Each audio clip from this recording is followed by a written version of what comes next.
Kakinada city పరిధిలోని 3 police స్టేషన్లో నమోదైన కేసులను కాకినాడ పోలీసులు ఛేదించినట్లు కాకినాడ జిల్లా ఎస్పీ ఎస్ సతీష్ కుమార్ తెలిపారు. అలాగే కాకినాడ 1 టౌన్ పరిధిలో జరిగిన బంగారు వస్తువుల దొంగతనం కేసును ఛేదించి సుమారు 4 లక్షల విలువ గల 133 గ్రాముల బంగారు ఆభరణాలను స్వాధీనం చేసుకున్నట్లు ఎస్పీ చెప్పారు. ఈ విషయాలపై కాకినాడలో జిల్లా పోలీస్ కార్యాలయంలో జిల్లా ఎస్పీ ఎస్ సతీష్ కుమార్ సోమవారం విలేకరులతో సమావేశం నిర్వహించారు. సమావేశంలో అదనపు SP M Vijay Bhaskar Rao, Kakinada DSP K Hanumantha Rao, port CI VLVK Sumanth, 1 town CI V Suresh Babu, 3 town CI K Bhagavan, ఎస్ఐలు పి చిన్నబాబు మరియు ఓ పుల్లయ్య, కానిస్టేబుల్ హెచ్సీలు తదితరులు పాల్గొన్నారు.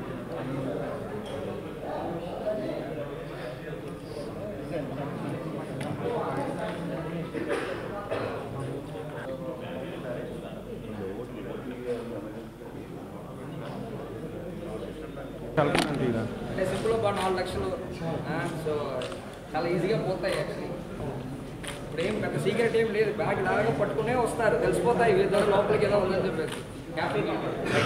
Thank you.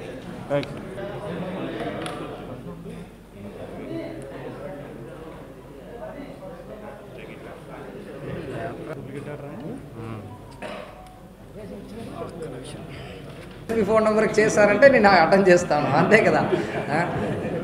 Right, thank you. Okay okay.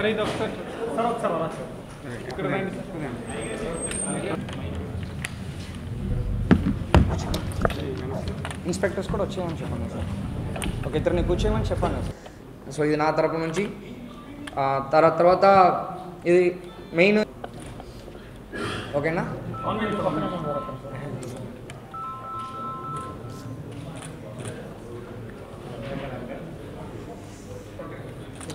అంటే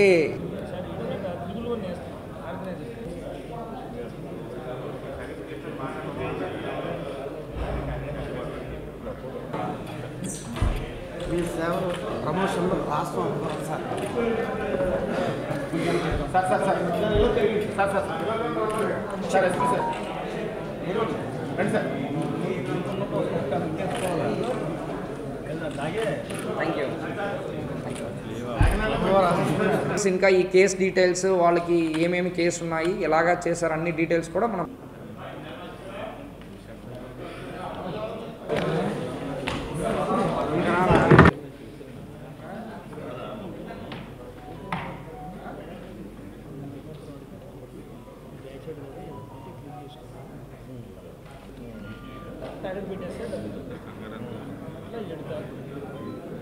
ప్రెస్ మీట్ పెట్టడానికైనా ముఖ్య ఉద్దేశం ఏంటంటే ఒక 3 డిఫరెంట్ క్రైమ్స్. అంటే దీంట్లో ఈ మోడస్ ఆపరండి అంటారు. మోడస్ ఆపరండి అంటే చేస్తున్న విధానం, దొంగతనం చేస్తున్న విధానం కూడా కొంత కొత్తదనమాట.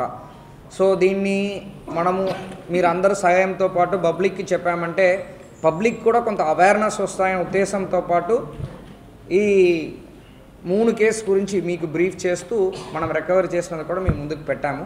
అదే రీజన్ అన్నమాట. So first case all details మీకు ప్రెస్ నోట్ ఇవ్వడం జరుగుతాయి, అన్ని డీటెయిల్డ్ ప్రెస్ నోట్ ఇస్తాయి. జస్ట్ ఇంపార్టెంట్ విషయాలు నేను షేర్ చేస్తాను.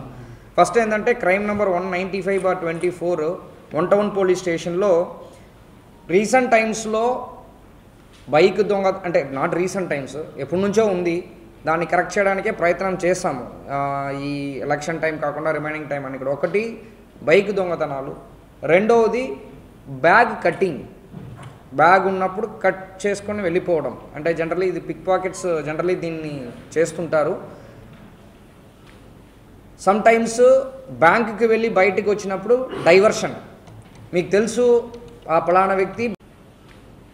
సమ్ టైమ్స్ బ్యాంకుకి వెళ్ళి బయటికి వచ్చినప్పుడు డైవర్షన్, మీకు తెలుసు ఆ పలానా వ్యక్తి బ్యాంకులో లిక్విడ్ క్యాష్ తీసుకొని బయటకు వస్తున్నారని తెలుసు, వాళ్ళనే ఫాలో చేస్తూ ఎక్కడైనా ఎవరు లేకుండా ప్లేస్లో బ్యాగ్ని లాక్కొని వెళ్ళిపోవడం, ఇలాంటి అఫెన్సెస్ అక్కడెక్కడ జరుగుతున్నాయి.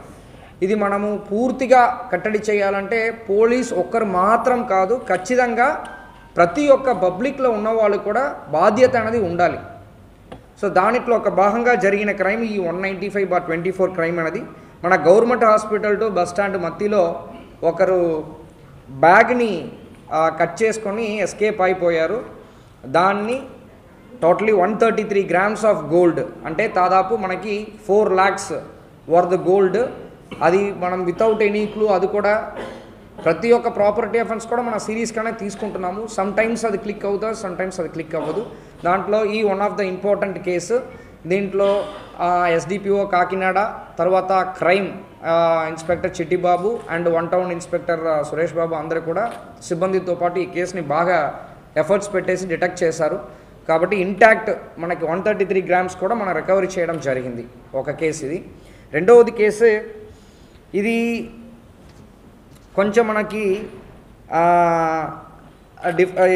డిఫరెంట్ కేసు ఏంటంటే 188/24 2 టౌన్లో ఒక కేసు. ఇది చీటింగ్ కేసు కిందకే కట్టాము. కానీ అందరూ మోడస్ ఆపరాండిని అర్థం చేసుకోవాలి. ఇప్పుడు అందరూ రెంటల్ కార్ ఇస్తున్నారు, మీకు ఐడియా ఉంటాయని అనుకుంటున్నాను. ఈ పాత కేసులో అరటికట్ల దారకేశ్వరరావు, కర్ణం శక్తిబాబు అని చెప్పేసి ఇతరు కూడా వైజాగ్, వీళ్ళ అఫెండర్స్ పైన ఆల్రెడీ 5 కేసులు ఉన్నాయి. ఈ దొంగతనాల కేసు, పిక్ పాకెట్ కేసు అనేది ఉన్నాయి. ఇది ఫస్ట్ కేసు, నేను చెప్తున్నది first case, back cutting case. రెండవది కేసు 2 టౌన్లో 188/24 నాకు కేసు చీటింగ్ కిందకి మనం కట్టాము. ఈ మోడస్ ఆపరండి కూడా డిఫరెంట్గా ఉంటాయి. ఇప్పుడు రెంటల్ కార్స్ దొరుకుతున్నాయి, వైజాగ్ విజయవాడలో ఉన్నది, ఇప్పుడు కాకినాడలో కూడా వచ్చేస్తుంది రెంటల్ కార్స్. రెంటల్ కార్ని తీసుకొని దాన్ని తనఖా పెట్టి దాంట్లో ఉన్న అమౌంట్ని తీసుకొని జాలీగా ఎంజాయ్ చేయడం. ఫర్ ఎగ్జాంపుల్ ఆ కారు వాల్యూ 10 లక్షలని అనుకోండి, వాళ్ళు ఏం చేస్తారు, వెళ్ళి తనఖా పెడతారు. తనఖా పెట్టేసి 2 లక్షలు తీసుకుంటారు, దాన్ని ఖర్చు పెట్టేస్తారు. మళ్ళీ ఆ కార్ని వచ్చి తీసుకోరు. కారు ఓనర్ ఎక్కడ, కారు కనిపించదు. ఇలాగా ఆల్మోస్ట్ 7 కార్ని ఇలాగా రెంటల్కి, అంటే ఫ్రీ, అంటే ఇప్పుడు మామూలుగా నేను ఒక కారు కొనుక్కున్నానని అనుకోండి, దానికి నేను ప్రతిసారి కూడా ఈఎంఐ కట్టాలి. ఈఎంఐ కట్టాలంటే నేను ఒక డ్రైవర్ పెట్టుకొని దాన్ని చేయాలంటే కష్టం. నేనేం చేస్తాను, రెంటల్కి వదిలేస్తాను. ఓకే 2 డేసా, మీరు నాకు 25,000 కట్టేయండి, మీరు కారు మీరే డ్రైవ్ చేసుకోండి. సమ్ ఏదో బాండ్ లాగా రాసుకొని కార్ని ఇచ్చేస్తారు. వాళ్ళు కారు తీసుకున్న వ్యక్తి ఏం చేస్తారు, ఏదో ఒక ఫాల్స్ అడ్రస్ ఇచ్చేస్తూ ఆ కార్ని వెళ్ళి తనఖా పెట్టి, ఎక్కడైనా బయటకి తనఖా పెట్టి, తనఖా ఎవరు తీసుకుంటున్నారో వాళ్ళు కూడా ప్రాపర్ ప్రూఫ్ కానీ, అడ్రస్ కానీ, ప్రాపర్ వెరిఫికేషన్ కానీ చేయకుండా తీసుకున్న వాళ్ళ పైన కూడా కేసు పెట్టాం. ఎవరెవరు ఆ కార్ని అలాగా తీసుకున్నారన్నో వాళ్ళపైన కూడా కేసు పెట్టాం యాక్చువల్లీ. సో అలాగా ఇస్తూ దాదాపు 7 కారు, అన్నీ కూడా కాకినాడవే. కాకినాడకి పెద్దాపురం సబ్ డివిజన్కి చెందిన కలిపి 7 కారు ఇలాగ తనఖా పెట్టారు. వాళ్ళు తనఖా పెట్టిన పేరు ఏంటంటే తెలుగు రాజేష్ ఒకటి, బక్కే కిషోర్ ఒకటి, ఇద్దరు కూడా కాకినాడ. ఒకరు రాచర్లపేట, ఇంకొకరు వలసపాకులు. ఓకే, దొంగ మనతో పాటే ఉంటారు, మనం ఐడెంటిఫికేషన్ చేసుకోవాలి. మళ్ళీ డబ్బులు రావాలంటే తిరిగి రాదు. ఓకే, సో ఇది ఒక కొత్త మోడస్ ఆపరండి. జూమ్ కార్ అంటారు. జూమ్ కార్ మీకు అందరికి తెలుసు, అలాగా తీసుకొని వెళ్తారు, 2-3 డేస్ తిప్పేసి మళ్ళీ వచ్చి హ్యాండ్ ఓవర్ చేస్తుంటారు. దానికి ఏదైనా ఒకటి మీరు ప్రూఫ్, ఒరిజినల్ ప్రూఫ్ ఏదైనా ఇచ్చేసి కార్ని తీసుకున్నారు. ఇది కొంత ఆర్గనైజ్డ్గా లేకుండా ఉంటాయి. కాబట్టి దీంట్లో మెయిన్ ఎవరు, మోసం పోతున్న వాళ్ళు. మీకు ఈఎంఐతో పాటు డబ్బులు కట్టాలంటే ఉందంటే కొనుక్కోవాలి, లేకపోతే ఆ రిస్క్ తీసుకోకూడదు. అది మీరు ఈఎంఐ కట్టడం వరకు నేను రెంట్కి వదిలేస్తాను, తర్వాత ఈఎంఐ కట్టిన తర్వాత అది మీరు ఓన్ అప్ చేసుకుంటారు, అప్పటి వరకు రెంటల్కి వదిలేస్తుంటారు. ఇలాంటి కార్లన్నీ తెలుసుకున్న తర్వాత ఇలాంటి నేను తీసుకొని వెళ్ళేసి నేను వెళ్ళి తనఖా పెట్టేస్తాను, వచ్చిన అమౌంట్కి తనఖా తీసుకుని వస్తాను, మళ్ళీ వాళ్ళకి నా కాంటాక్ట్ లేకుండా ఇలాగా దొరికిన కారాన్ని తనఖా పెట్టుకునే వెళ్ళిపోతుంటాను. ఇలాంటి ఎంబో కాకినాడలో కూడా జరుగుతున్నాయి. కాబట్టి ప్రతి ఒక్కరు ఒకవేళ ఇలాంటి రెంటల్ వదిలేస్తున్న వాళ్ళు వితౌట్ పోలీస్కి ఇంటిమేషన్ లేకుండా, ప్రాపర్గా మీరు రిజిస్ట్రేషన్ పరంగా మీరు చేయకుండా ఇలాంటి మీరే ఓన్గా డబ్బులు కోసరం చేస్తారంటే మీకు నష్టం జరుగుతాయి. ఇలాంటి వాళ్ళు ఇలాంటి మోడస్ ఆపరండి చేస్తున్నారు. కాబట్టి అందరూ కూడా అలర్ట్గా ఉండాలని చెప్పేసి కోరుకుంటున్నాం. ఇది ఒకటి. లాస్ట్ 218/24 పోర్ట్ పోలీస్ స్టేషన్ నుంచి మనకి వాయిల వెంకటేశ్వరరావు అని చెప్పి వైజాగ్ నుంచి వచ్చిన వాళ్ళని ఒకరిని అరెస్ట్ చేశాము. వీళ్ళు ఏంటంటే అంటే ఎక్స్టార్షన్ చేస్తుంటారు. ఎలాగంటే డాక్టర్ కోట్ వేసుకుంటారు, స్టెథోస్కోప్ వేసుకుంటారు, సమ్ టైమ్స్ నేను ఆఫీసర్ అని చెప్తారు, సమ్ టైమ్స్ నేను మీకు జాబ్ ఇప్పిస్తానని చెప్తారు. దాన్ని నమ్మేసి అందరూ డబ్బులు ఇచ్చేయడము, ఇలా ఈ మెథడ్ చేస్తున్నారు. ఈ వ్యక్తి పైన దాదాపు 8 కేసు ఆల్రెడీ ఉంది. 8 కేసు ఆల్రెడీ విజయవాడ, వైజాగ్లన్నీ ఉన్నాయి. ఇప్పుడు ఇక్కడ కూడా మనకు ఉన్నట్టు ఇన్ఫర్మేషన్ మన దగ్గర జరగట్లేదు, మేబీ జరగకపోవడానికి రెడీగా ఉన్నట్టు మనం భావిస్తవచ్చు. వాళ్ళు ఇన్ఫర్మేషన్ మేరకు అరెస్ట్ చేసి ఎంక్వైరీ చేసినప్పుడు ఇదన్నీ నిజమని చెప్పారు. దీంట్లో కూడా మనము ఇప్పుడు కొత్త చట్టాల్లో ఆర్గనైజ్డ్ క్రైమ్ అని చెప్పి ఒక చట్టాలు వస్తుంది, అది 111 సెక్షన్. ఇప్పుడు అన్ని చట్టాలు మారిపోయింది, మీకు అందరికి తెలుసా తెలియదని తెలియదు. పాత చట్టాలు వెళ్ళి కొత్త చట్టాలు వచ్చాయి యాక్చువల్లీ. దాని ప్రకారము ఇలాంటి రిపీటెడ్గా అఫెన్స్ చేస్తున్న వాళ్ళకి ఆర్గనైజ్డ్ క్రైమ్ అని చెప్పేసి స్ట్రాంగ్ సెక్షన్ని ఇచ్చారు. దాని కిందకి ఈ వ్యక్తిని బుక్ చేయడం జరిగింది. ఓకే, సో ఈ వ్యక్తిని కూడా ఇలాంటి అంటే ఈ పర్టికులర్ కేసు ఎందుకు చెప్తున్నానంటే లోకల్ లెవెల్లో ఆఫీసర్ అనేది ఒకవేళ కలెక్టర్ సార్ ఉన్నారు, రెవెన్యూ డిపార్ట్మెంట్ ఉంటారు, మున్సిపల్ కమిషనర్ ఉంటారు, ఆర్డీఓ ఉంటారు, విఆర్ఓ ఉంటారు, విఆర్ఏ ఉంటారు, MPDO, MRO, sub inspector, inspector and మేము ఉన్న వాళ్ళు మీకు ఎవరికి తెలుసో వాళ్ళకే మీరు ఏదైనా అఫీషియల్ రిక్వెస్ట్ పెట్టుకోవాలి తప్ప మీరు ఎవరో మాట్లాడుతున్నారని చెప్పేసి డబ్బులు ఇవ్వడము, జాబ్ ఇస్తారని మోసం పోవడం అనేది ఉండకూడదు.